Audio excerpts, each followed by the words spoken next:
புஜபல பராக்கிரமசாலியான உன் பலத்தால் இந்த வில்லை நீ உடைக்கவில்லை எனில் இதற்கு அர்த்தம் ஒன்றே.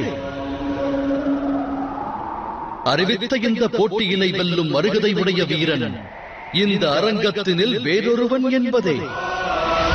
உண்மையான வீரம் தம்மில் இருந்தால் முன்னேறி வாருங்கள்.